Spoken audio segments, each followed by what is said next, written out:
A Guerra dos Seis Dias foi a guerra mais curta que existiu dentre os conflitos árabes-israelenses. Ocorrida em 5 de junho de 1967, ela foi uma ação surpresa realizada pelas Forças Armadas de Israel contra o Egito, a Síria e a Jordânia. Os antecedentes desta guerra envolvem inúmeros episódios e equívocos, mas o fato decisivo teria sido a retirada da Força de Emergência das Nações Unidas, que estava estacionada no Sinai desde 1957. Em julho de 1956, o então presidente egípcio Gamal Abdel Nasser decidiu nacionalizar o Canal de Suez, única ligação entre o Mediterrâneo e o Mar Vermelho e o principal escoador de petróleo dos países árabes para a Europa, que até então estivera sob o controle dos capitais privados de origem britânica e francesa. Insatisfeitos com a decisão, França e Grã-Bretanha decidiram fazer uma intervenção militar na região. Em outubro de 1956, Israel invadiu o Sinai, península pertencente ao Egito, e em novembro, tropas britânicas e francesas ocuparam a região e assumiram o controle militar sobre o canal. Por tratar-se de um momento delicado da Guerra Fria, a disputa entre Estados Unidos das Américas e União Soviética pela liderança política e econômica mundial, a ONU agiu prontamente para impedir maiores consequências entre os beligerantes. Tropas de paz foram enviadas para a região. O Brasil foi um dos 9 países convidados a participar da missão, juntamente com Canadá, Noruega, Índia, Colômbia, Dinamarca, Indonésia, Suécia e Iugoslávia. Juscelino Kubitschek, então presidente, aceitou prontamente a indicação, tratando de convocar o exército para entregar as tropas internacionais. Ao longo desses 10 anos, o governo brasileiro enviou 20 contingentes de tropa para a região, um total aproximado de 6.300 militares. Cada grupo permanecia na região por cerca de um ano. A cada 6 meses, metade do efetivo era trocado.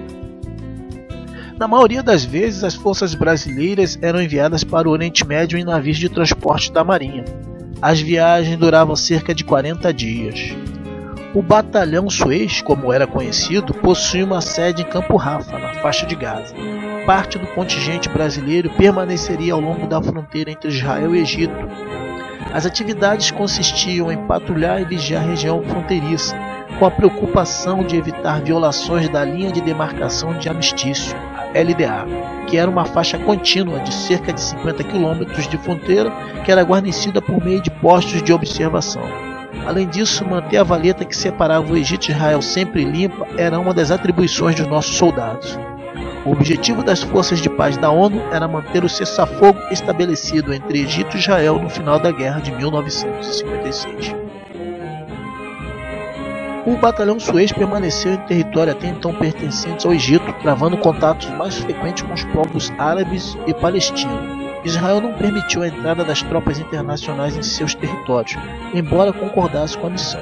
Apesar de ser expressamente proibido pelo comando da UNEF, os militares brasileiros mantinham contato com os soldados israelenses, inclusive frequentando festas em kibbutz. A ONU oferecia um período de dispensa de 7 dias a cada 3 meses na missão. Havia os Liver Centers, que eram centros de recreação, um no Cairo e outro em Beirute, que eram mantidos pela própria ONU. As viagens não eram apenas oportunidade para descansar e divertir-se fora da faixa de Gaza, mas também um momento para realizar compras e gastar o soldo acumulado. A missão no Oriente durou cerca de 10 anos e seu final foi dramático. Em 1967 eclodiu a Guerra dos Seis Dias. No mesmo dia, o Campo Rafa, local onde os homens do 20º contingente do Batalhão Suez estavam concentrados, foi ocupado pelo exército de Israel. A tropa brasileira foi desarmada e mantida sentada até o dia seguinte. Segundo relatos de militares brasileiros, houve pilhagem por parte de soldados israelenses e todo o material pessoal que já estava aguardando para ser embarcado foi subtraído. Na volta ao Brasil, a grande maioria dos militares que eram reservistas e integraram a força de paz era desligado do exército, permaneceriam somente o efetivo profissional. Os veteranos do Batalhão Suez buscam até hoje manter contato com antigos colegas que viveram as mesmas experiências e os mesmos dramas, com o objetivo de rememorar e propagar suas memórias esquecidas pela história do Brasil.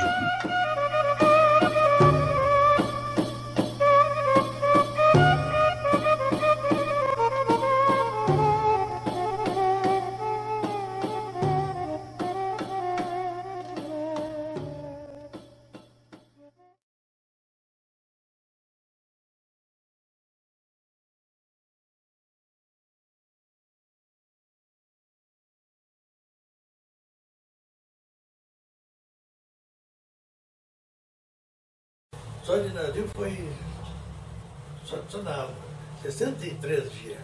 Foi para o Rio de Janeiro, Recife, Pernambuco, Dakar, África Ocidental Francesa, e assim foi. Portugal, se vai, não chega nunca. 100 metros, rastejando de gelo. Passava por LDL, linha de embarcação, lá para o outro lado entrava no jeep delas ali e ia embora para os kibbutz. Tinha cinema, tinha tudo, né? Tinha festa boa. Só não podia meter a mão, meteu a mão para levar o pior. E dali elas não traziam, nos largavam certinho no lugar. Já sabiam onde estava a patrulha. A nossa patrulha estava para cá, nos largava aqui, a atravessão está pronta. E a nossa companhia bem postadinha da LDA. Não, chegando ali, não, aí para a ilha de fronteira só depois de 6 meses. 6 meses do batalhão para se acostumar com o clima do deserto, tudo ali, né? Para depois ir lá para a fronteira. O calor era sempre quente. Lá. De noite era frio, porque era mais 40 graus. 40 graus era frio. É que durante o dia lá, estava 54, 55 graus.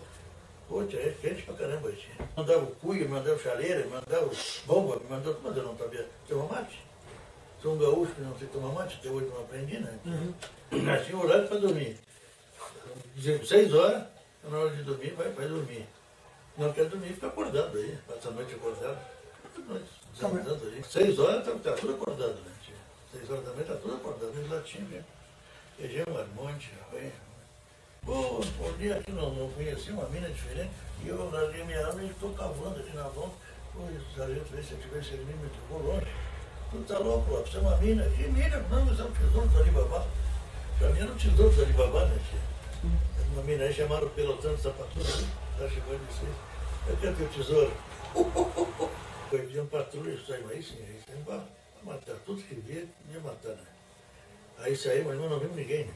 Lá eu trouxe bom dinheiro, mandava muito dinheiro pra cá, pra Pelotas, aqui, mandava pro meu pai, pra minha mãe, né, tia? Sempre mandava, né, tia? Sempre mandava pra todos os meses, eu mandava uma parte de 100 real, 100 dólares, né? Eu até que estavam juntando, minha tia, pau e tudo. Aí ninguém conhecia nada, né, tia? Conhecia só o cruzeiro, né, tia? Brasil, Canadá, Noruega, italiano, tudo que era nação, né, tia?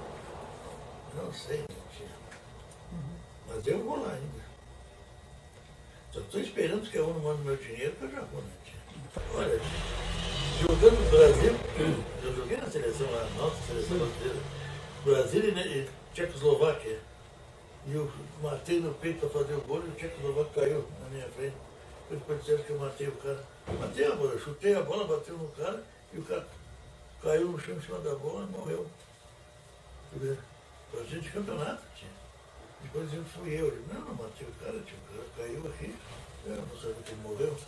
Ia fazer amizade rápida. Quando sai mais de 3, 4, 5, aí era mais fácil fazer amizade com os estrangeiros também, né?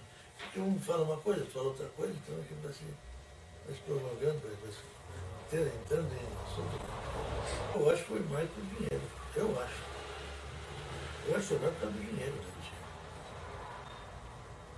Eu fui para qualquer negócio, né? Meu pai era Simões-Lopes, né? Tinha coisa. Mas eu era mecânico. Eu ia assim mesmo, fui de cozinheiro e voltei de padeiro. Fui de padeiro, voltei de cozinheiro. É uma aula, né, tia? Hoje eu faço qualquer tipo de comida, qualquer tipo de pão, né, tia? Faço bolo para fora aqui. 7 dias não caíram. 7 dias não caíram. Então tudo é de graça, né, tia?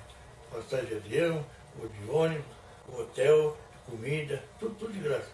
Aqui, um aqui. Aí tu, não, eu não quero, vou para aquele aqui, tua conta. Tu saiu onde estamos no de graça, para lá era para tua conta. Eu ficava aqui, um dia de graça, né? Botei meu dinheiro fora da hora. Eu ficava aqui com a turma aqui. Eu vou comprar, porque não precisa comer, só tem gata boa, então vamos. Nossa conta, então vamos. Eu tinha que 7 dias para ir embora. Em Jerusalém, a mesma coisa. Quando nós fomos sair de Jerusalém, no avião que vinha nos render, estava pegando fogo. Coisa inédita, parece mentira, mas coisa inédita. Nós no aeroporto, esperando o avião, e o aviãozinho aqui assim, os bombeiros por baixo tocando água. Aí ficou mais dia lá para arrumar o avião. Nós pegava o avião, era só em Alexandria, 10 libras. 10 libras, de 10 dezenas, era 10 de 1 libra por dia. Né? A libra equivalia a $2. E os Estados Unidos nos davam 160 dólares por mês. E tudo de graça, comida, bebida, tudo de graça. Né? Tudo era 7 dias. 7 de Beirute, 7 de Baalbek, tudo era 7 dias. Né? Não, Praia de Gaza não é um divertimento. Praia de Gaza é só uma passada. Porque não tem praia para tomar banho, não tem, só a passada. É igual o canal do Suez, é só a passada. Porque ali não tem nada para fazer. Só passa os navios.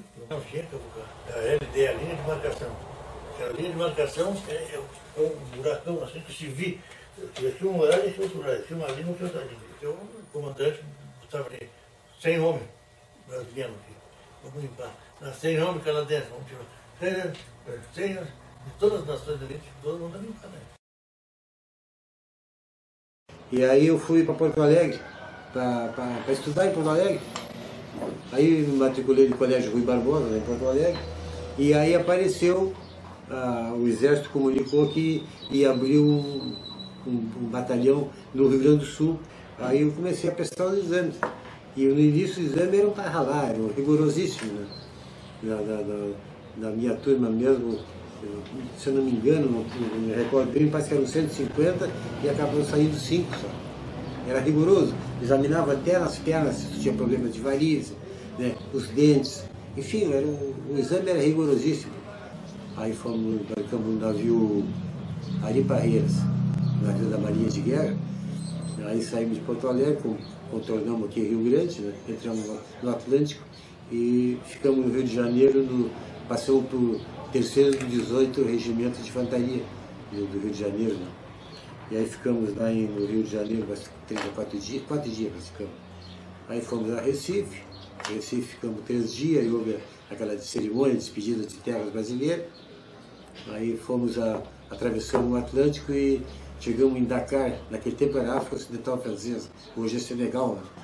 Aí ficamos 2 dias, 3 dias, levantamos a âncora e atravessamos o Estreito de Gibraltar e entramos no Mar Mediterrâneo. No Mar Mediterrâneo fomos no Porto de Nápoles, ficamos 3 dias no Porto de Nápoles. Atravessamos o Mediterrâneo e chegamos em Porto de Saída. O batalhão lançava as companhias de fronteira, que eram a 8ª ficava na Sérvia, o tempo Jerusalém estava na parte da Jordânia, né? Inclusive o Mar Morto é aquela famosa, porque tu não vai ao fundo. Eu tenho fotografia dentro do jornal, assim, porque a pirâmide tu sobe nela como, sabe, que a pirâmide é isso aqui, né? Então, aí tu vai subindo nela por fora. São lajes mais ou menos que tem essa altura assim, mais ou menos. Aí tu vai subindo laje por laje e tu vai indo, tu vai acabar subindo por aqui. E aí no meu batalhão não teve, mas no batalhão do meu irmão teve um brasileiro que morreu. Ele estava com a máquina fotográfica, aí a máquina foi escapar do ombro e ele quis pegar a máquina e desequilibrou. Teve morte instantânea, né? Morreu instantâneo. Você imaginou cair lá de cima batendo naquelas lajes todas? Né? Nem todos têm a mesma condições de tudo segurar, porque aí acaba a pessoa começando a ter a saudade da tua terra, do teu país, né? A saudade da tua família, porque na realidade tu fica, tem os colegas, mas na realidade a tua grande falta é a tua família que ficou longe, né? Diversão que nós tínhamos era cinema, ir para Gaza, tinha os restaurantes bons, né? Tudo asfaltado, dava para ir de táxi, que a faixa de Gaza tem 48 quilômetros por 12, é bem pequenininho, toda essa lambança, né? Tem 48, é como daqui, não chega daqui a Rio Grande, tem 48 por 12 quilômetros de largura. Então nós íamos para lá, fim de semana, tinha uns restaurantes bons, tinha esses livres aqui, né? Eles tinham umas folgas, eu ia para o Cairo, para Beirute, ele, por exemplo, foi para a Europa, né? Então a diversão que tu tinha era sair, né? 35 dias. É que tinha muita escala, né? Nós paramos no Rio, de ida, né? Rio, depois Recife. Sempre que tu parava no Porto, ficava 4, 5 dias. Por isso que deu muito tempo, né? Só para fazer esse tipo de trabalho, né? Receber pessoal que vinha de férias para Beirute, redespachar correspondência, esse tipo de coisa. Claro que ficou dentro do aeroporto, né? Morava em Beirute, lá. Então, cada um tinha uma função, né? Os palestinos também, né? A gente fez amizade lá, o dia que o trem foi embora mesmo, aquele vinha toda a cidade correndo. Era o garçom do restaurante, tudo correu pro trilho, né? Para se despedir de nós passamos 1 ano e meio lá, né? Deixou saudade também, né? E a gente trouxe saudade também de lá, né? Uma coisa que mexeu muito com a gente, né? É a mudança, a gente é jovem, né? Então, uma mudança muito brusca, né? Eu tive 1 ano e meio lá, choveu 20 minutos. Nós ia para a praia, um dia tem um rebolo lá, pá, confusão danada. Nós ia para a praia, que ali é Mediterrânea, ali, né? Todos os dias o carro ia para a praia, quem quisesse ir, passava alguma coisa e levava todo mundo para a praia. Aí tinha canadense, tinha tudo quanto era raça lá, né? Que faziam parte do contingente. Aí, um dia sumiu uma máquina, me parece que foi um norueguês. Subiu a máquina, quem foi? Cada sargento comandava uma tropa. Ah, foi brasileiro. Aí veio o capitão, não sei das quantas, lá, nós levou tudo. Só o brasileiro levaram. E eles cometeram um erro, que eles levaram nós pro pelotão norueguês. Então lá tinha uma praça com aqueles vikings, aqueles jardim, tudo, coisa. Nós não deixamos nada, quebramos todos os alojamentos, quebramos vaso, demolimos praça, tudo, né? Por causa disso aí, porque foi revoltante, pô. Porque nós, tinha tudo quanto era país brasileiro, e não provaram nada. Inclusive desmoralizaram o nosso comandante, chegou lá para nós liberar, nós estávamos presos dentro do norueguês. O dia que nós quebramos tudo, eles ficaram bravos porque chamaram, porque nós quebramos tudo lá, né? Aí o sargento deles lá chegou e disse para o nosso comandante, Foque.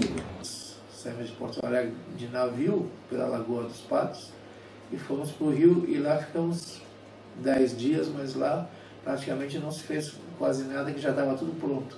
Lá foi acertos e preparativos para a viagem, porque o navio que nos levou, ele também levou 100 mil sacos de café para os países lá do Oriente Médio. Era um navio de transporte de tropa, mas que na época o governo aproveitou para mandar café para o Oriente Médio.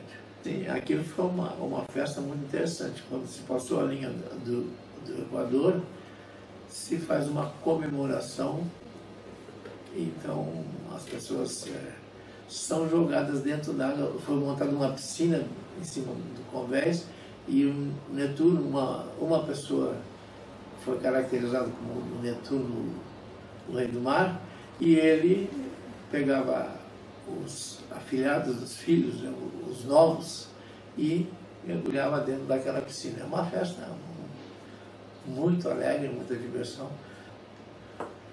Pois, ao chegar lá, foram divididos, tinha a 7ª companhia, a 8ª companhia, a 9ª companhia, e cada companhia tinha batalhões, tinha pelotões. Eu fiquei na sede porque eu falava inglês e o subtenente, que era o almoxarife, que cuidava das coisas, precisava de mim porque a gente tinha um intercâmbio com canadense, com sueco, com indianos, e a língua tinha que alguém falar inglês. Então o nome que se dava para o pessoal que ia para a fronteira era chacal, porque existia lá parece um cachorrinho, um lobo pequeno, que era o chacal, que nas noites ele andava pelas areias, que nem o pessoal que foi para a fronteira, eles faziam patrulha à noite, 8, 10 quilômetros, então eles eram apelidados de chacal. Eu não fui chacal porque eu nunca fui para a fronteira. Então, o que acontecia lá, que estava todo mundo longe de casa, longe do país, as pessoas aprendiam a conviver amistosamente. Então não se tinha problema com o sargento, com o oficial, porque nós estávamos todos com o mesmo intuito, era de cumprir a missão. Então, muito dificilmente houve problemas de disciplina ou de gente que se julgou prejudicado ou perseguido. O pessoal ajudava muito bem, era uma pequena família. Os pelotões tinham 20, 30 soldados, então o pessoal tinha que se dar bem, porque estavam isolados também do batalhão, às vezes 20, 30 quilômetros. Então tinha que conviver bem, porque ali não tinha outra escolha também, né? Aí tinha os passeios que a UNEF, a organização, proporcionava, e tinha que a gente ia avulso. Então, e na cidade de Gaza a gente ia de bicicleta, ou em outras cidades ali, estando de folga, podia sair, tinha que voltar, né? Podia sair, ia paisano, até porque não se devia andar fardado lá para não despertar a animosidade com os locais.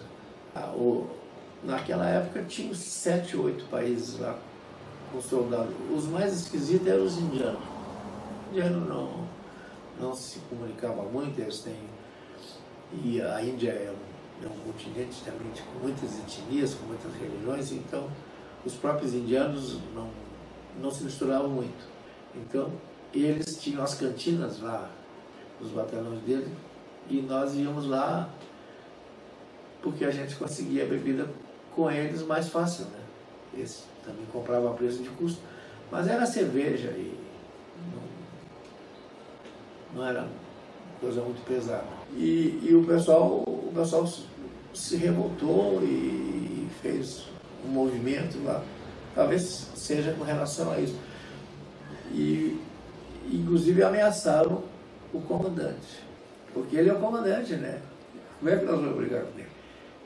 E aí o comandante foi na nossa barraca, foi nas barracas lá, e houve um diálogo, uma coisa muito, muito interessante, que se acalmou as coisas, porque estava ficando complicado, né? É que a coisa ficou, olha, vocês vão ser repatriados, vocês vão ser presos pela justiça militar, vocês não sabem o que vocês estão mexendo, não pode, a hierarquia tem que ser mantida, como é que vocês vão ameaçar o coronel? Esses encontros têm, de uns anos para cá, começaram a se realizar assim meio mensalmente. Em Porto Alegre, todos, uma vez por mês, tem um encontro do 13º contingente, e tem dos outros, que Porto Alegre cedia a maior parte do pessoal que foi para o Suez, ou mora por ali, ou mora em São Leopoldo. E aqui tem um grupo pequeno, aqui eram 20 e poucos, e o pessoal foi morrendo, e a gente se encontra até para trocar, gastar tempo, contar a história, porque muitos estão cumprindo cumprindo as patrulhas dele aqui na Terra, e estão indo embora, estão sendo chamados para patrulhas no outro lugar. Então nós temos que nos reunir de vez em quando, conversar e tratar de coisas alegres que já passou e que ainda estão na nossa memória, né? Essa era a instrução. Qualquer conflito que desse entre Israel e a Palestina, nós apenas comunicávamos aos superiores, né? E aí eles iam tomar as decisões. E a origem árabe, talvez seja. Meu avô veio da Síria, do Líbano, com 18 anos, formou família aqui na cidade. Então, não sei se foi tudo isso. Nós tivemos 3 meses, no 18, né, em Porto Alegre. Ali foi o treinamento. Embarcamos em Porto Alegre, aí voltamos pela Lagoa dos Patos, saímos aqui nos moles de Rio Grande. Primeira parada foi no Rio, depois do Rio, Recife, Las Palmas. Agora não sei se foi Santa Cruz, Tenerife ou Las Palmas. Na volta acho que foi Santa Cruz, Tenerife. Santa Cruz, Tenerife na ida, ou vice-versa, não estou lembrado bem. Depois Barcelona, Porto Saíde. Tinha a 8ª, que ficava no comando, né? No quartel-general, vamos dizer assim. Depois tinha as companhias de fronteira, os seus respectivos pelotões. É a 7ª e a 8ª, que ficavam lá na frente, lá na faixa mesmo, na fronteira mesmo com Israel. Então eu era o homem do Correio. Eu e o Sargento Juca, que também era de Pelotas, hoje falecido. Então o que fazia? Uma vez por semana, de 15 em 15 dias, chegava o avião com umas cartas, né? Então todo mundo é aquela gritaria, euforia, olha o chifre, né? O apelido do avião era o chifre. Aí eu ia, pegava um Citroën, um caminhão, carrinho pequenininho, ia até a cidade de Elariche, né? Pegava os malotes, que eram os sacos, né, de correspondência, trazia para a CCS, a 8ª, e selecionava nas caixinhas das companhias. Era quando vinha o pelotão israelense.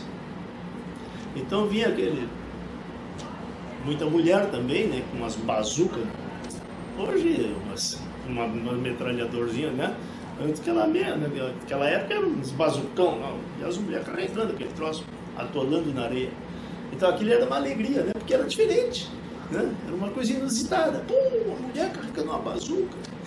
Então elas chegavam, trocavam ideias, tá? Não se podia fazer isso, né? Mas rapidinho também, eles não ficavam muito ali nos PO, né? Atravessavam ali e iam para os kibbutz. Depois traziam, bebiam, faziam farra lá, e depois traziam eles de volta para ir largar no mesmo lugar. Mas os caras bebiam bastante, sim. Bebiam muito. O batalhão, a diversão que nós tínhamos ali, raríssima vez uma peça de teatro, né? Cômico. Não era o Shakespeare, não. Eram umas bobagemzinhas lá. Ou então um cinema. E um cinema, normalmente, para não te dizer 99%, 99,9% era documentário. Que no mesmo barracão onde havia a projeção do cinema, tinha um tipo de um palco ali que onde os caras se exibiam, né? E cantavam e tapapá, faziam a sua exibição artística. Mas também aquilo era uma diversãozinha assim para Mas, como eu vou te dizer, era uma praia que só tinha milico. Então vinha um caminhão, botava tudo por cima do caminhão e ia pra praia. Lá nós tomávamos banho lá. Mas tu olhar para os lados era só milico. Pegava o avião e ia para Jerusalém. Ou para o Cairo ia de carro. Ou de trem.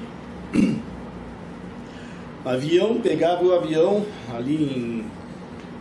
Não lembro se era Elariche ou Khan Yunis, uma das cidadezinhas perto de Rafa. Ia direto para o Líbano, Beirute.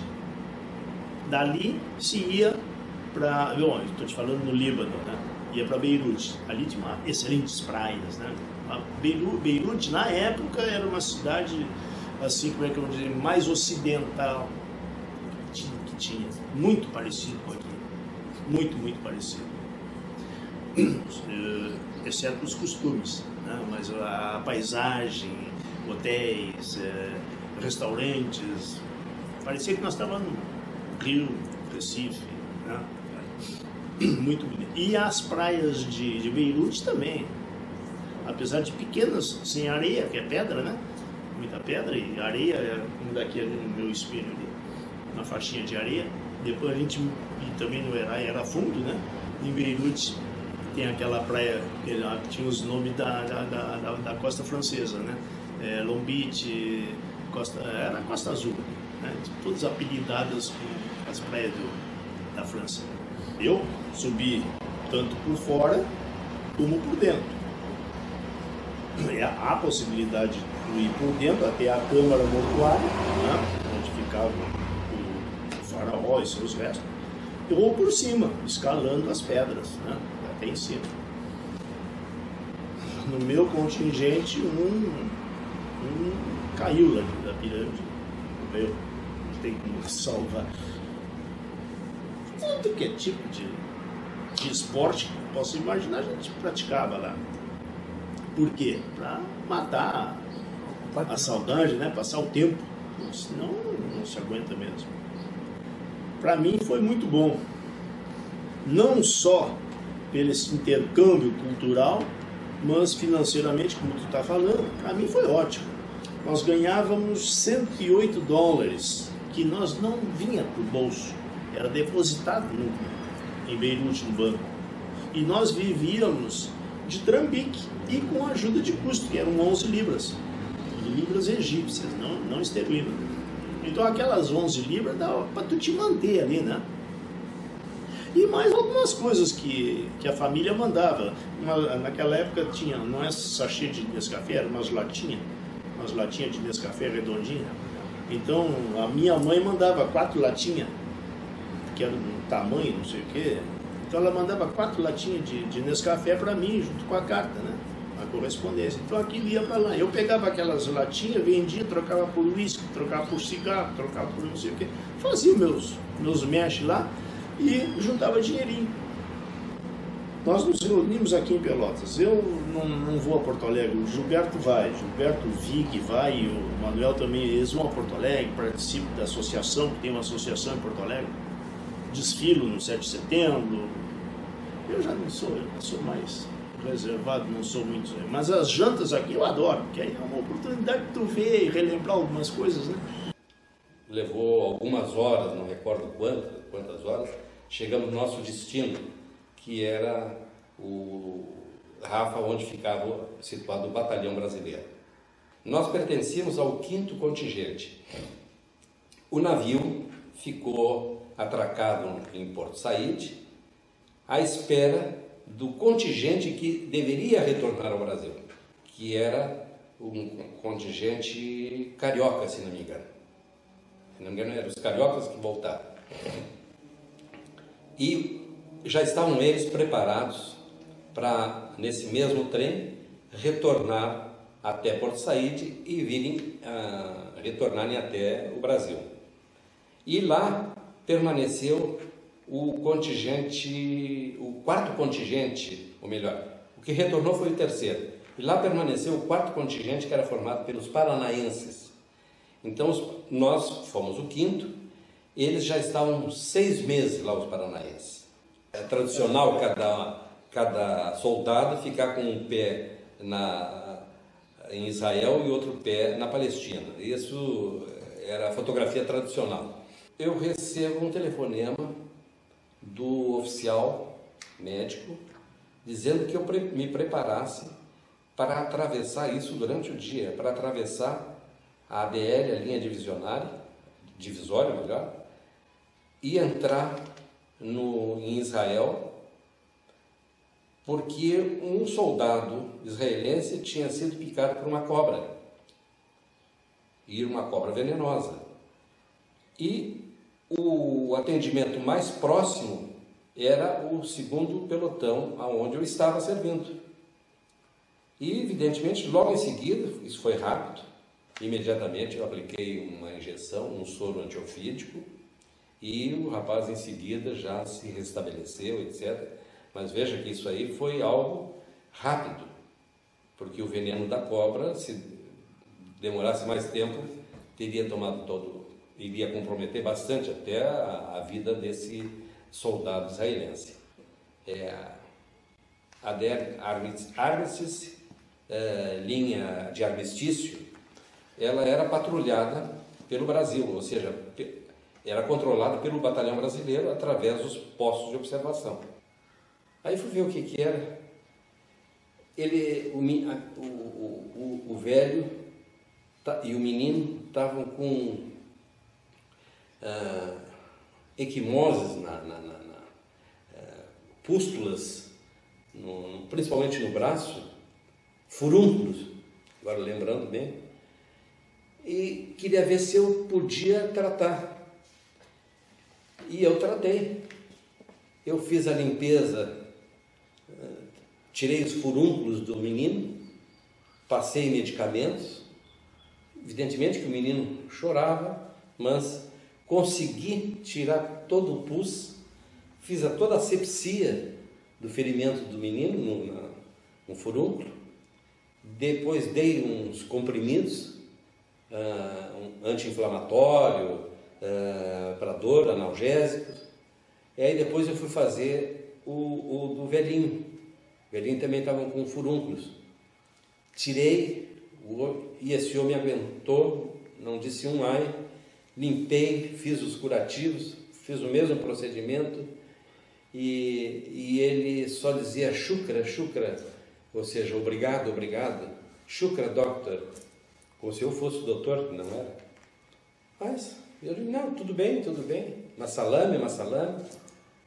E ele foi embora. Transcorrido umas 2, 3 horas, novamente veio um colega, um soldado, na barraca me chamando, que o velhinho estava lá, sozinho, no burrinho, e trazendo um saco.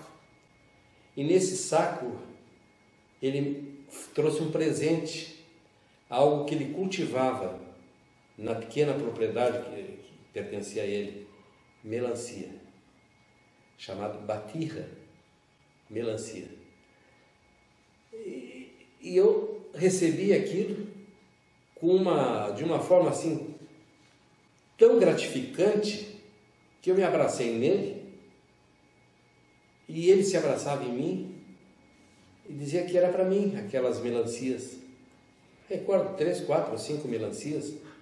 Foram as melhores e mais gostosas melancias que eu comi. Na verdade, foi depois que a gente chegou lá no Egito, que chegamos em Gaza lá, no batalhão lá, que foi designado a função de cada um, né? E eu fui destacado para ir para a fronteira, onde eu fiquei 40 quilômetros para dentro do deserto, ao lado do Monte Sinai, né? Forte Washington. Eu sou do primeiro pelotão da 7ª Companhia. Eu já tinha, quando aconteceu a guerra veio, de repente a guerra nos pegou lá, né? E nos pegou de surpresa lá, no nosso pelotão que estava isolado lá no deserto, onde eles se enterraram na areia por toda a volta do nosso pelotão. Eles nos colocaram no meio da guerra, na verdade. Porque eles tomaram o pelotão, toda a volta do pelotão, que ali nós tínhamos cercado de arame, né? Na volta do cercado de arame, onde nós estávamos, onde ali era o nosso refeitório e o nosso mini quartel, né? No nosso pelotão.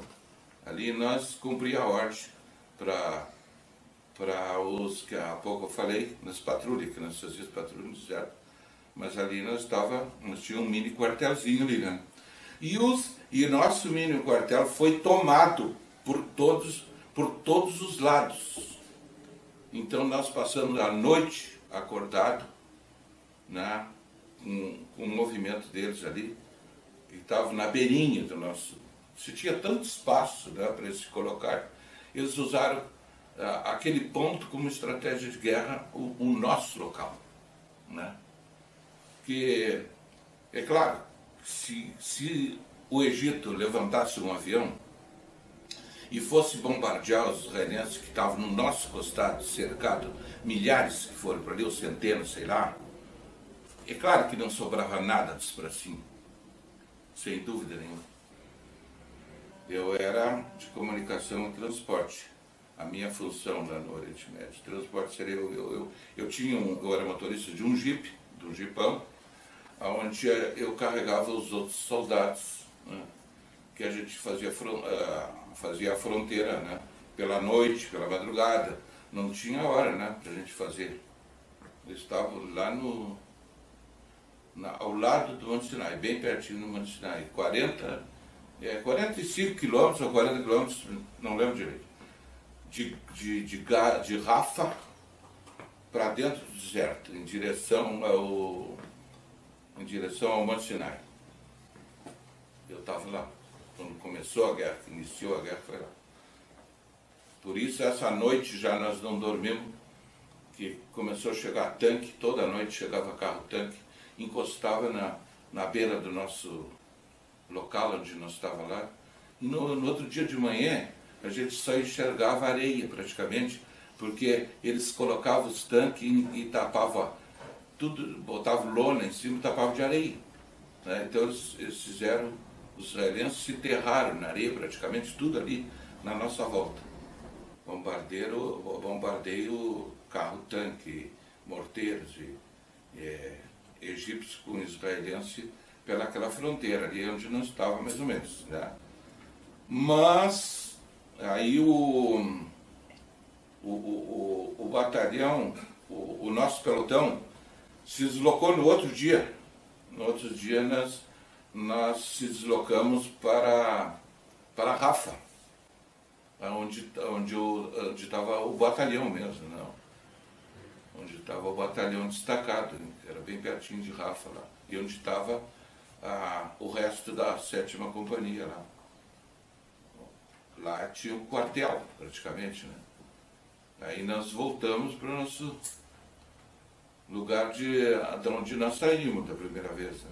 Aí foi quando eu recebi uma missão para pegar uma carreta, uma prancha, para retirar a estação de rádio, a rádio PTA2, que mantinha comunicação com o Ministério da Guerra, né? E eu recebi essa missão para que eu fosse até o batalhão. Então, eu iria me deslocar da 7ª companhia até o batalhão, com uma prancha, um caminhão, uma carreta Scania, para retirar a estação de rádio PTA2, que o tenente-coronel tinha pedido, né, para que um soldado levasse, né, e eu era motorista, tocou para mim isso aí. Então o guincho ficou com o Casale, que era um colega meu de farda, e eu peguei a carreta para retirar a rádio PTA2 do campo aberto para colocar debaixo do mato de eucalipto para proteger da visão dos bombardeios, né? Então houve aquela ideia ali do coronel para fazer isso aí. E eu fui destacado para fazer isso aí, só que eu viajei 3 quilômetros na carreta e me encontrei com os carros-tanques que vinham atirando em sentido contrário, né? Onde eu parei a carreta e ali que eu recebi um estilhaço de granada, que tem na perna até hoje. E aí eu me protegi na frente do disco da roda dianteira, que os carros-tanques vinham atirando com os canos em diagonal. Eles vinham um atrás do outro, mas com os canos em diagonal. E aonde atiraram no caminhão, e então ali eu e o Casale, que dirigia o carro-guincho, então nós deixamos a carreta ali e o caminhão, o carro-guincho, e fomos até a 7ª companhia, meio rastejando, meio correndo, nós chegamos lá. Quando nós chegamos na 7ª companhia, todo mundo estava deitado contra os alicerces. E aí foi quando Israel atacou direto o nosso batalhão, a nossa companhia. Atacou direto, mas nós estávamos tudo deitado. Só que ele atirava nas paredes, davam rajada de metralhadora pelas paredes, e atiravam e cessava o tiro para ver se havia resposta. Ficava um silêncio. De repente abria as metralhadoras. Aí depois silêncio, até que eles chegaram até onde nós estávamos. Nós estávamos no refeitório, ali todo mundo deitado. Ali eles chegaram e com arma em punho, metralhadoras, e nos fizeram prisioneiro até eles descobrir quem era quem, né? Porque o fardamento da ONU foi usado pelos árabes. Porque saiu todos os quartéis de lá, só ficou os indianos e os brasileiros, que ficaram no meio da guerra. E os nossos uniformes, os almoxarifados lá, foram os árabes invadiram e se vestiram de fardamento da ONU e atiravam contra os israelenses. Então, os israelenses, na verdade, eles não têm culpa de saber quem era quem. Eles não sabiam quem era quem, no fim. Aí nós ficamos prisioneiros por uma noite lá, até que fosse descoberto quem era brasileiro, quem não era. Basta que indiano morreu 15, né? O brasileiro teve mais sorte, morreu um, eu fui ferido, o soldado do Barros foi gravemente ferido. Mas é que a gente ficou no meio da guerra. Não sai que tu vai morrer, porque estão jogando bomba e o tiroteio é de todo lado, e já me mostrou na guarita ali, onde já tinha sido atingido por bala. Tu não sai que tu vai... Eu digo, mas é uma ordem militar, é uma ordem que eu recebi para ir até o batalhão, e se eu sair para morrer, eu vou sair igual, não interessa, eu tenho que sair, é uma ordem que eu recebi.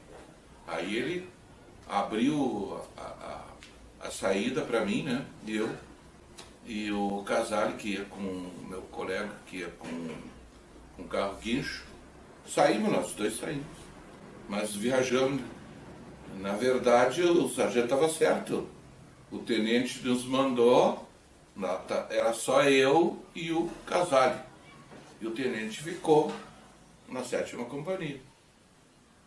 Nós saímos em missão, né, só 2 soldados. Até que, em seguida, nós fomos surpreendidos pelos carros-tanques israelenses que vinham invadindo já o Egito ali, né, e vinham entrando Egito adentro, porque nós estávamos na fronteira, né. Já tinham percorrido um grande percurso já de Gaza, que era bem na fronteira, né. Gaza ficava bem na fronteira, já estava em Rafa, né? Atiraram com rajadas de metralhadora e quebrou o para-brisa do caminhão. Eu me atirei do caminhão. Quando eu me atirei de dentro da cabine para ficar, né, de frente à roda ali, que eu fiquei de frente ao aro dianteiro ali eu me protegi, porque eles atiravam de lá para cá e eu fiquei protegido pelo aro dianteiro. Enquanto o Casale fez a mesma coisa que estava no outro caminhão. Foi o Cabuíri, né? O soldado Barros ficou gravemente ferido. Eu fui ferido com pistola na cintura. A ordem era não atirar ninguém. O material pessoal foi todo roubado. Os 4 meses que eu tive na faixa de Gaza, eu comprei, porque nós tínhamos direito de trazer 3 metros cúbicos no navio, quando viesse. Cada pracinha tinha direito. E eu já tinha quase 1 metro cúbico de mercadoria, lá na minha companhia, na 7ª companhia onde eu estava. Aquilo ficou. Nós perdemos tudo. Eu levaram tudo. Ficou na minha companhia lá o caixote, e foi invadido pelos israelenses, e lá nós não voltamos mais. Eu fiquei 12 dias baixado no hospital militar para ser operado da perna, dos estilhaços. Só que os exames que foram feitos, raio-x, aí comprovaram que os estilhaços, se fosse retirado, eu poderia ficar com um defeito na perna, que estava entre os tendões musculares. E que esses estilhaços iriam ficar e não iam me incomodar para o resto da minha vida. entendeu? Aí eu saí do hospital com os estilhaços e fiquei com os estilhaços até hoje.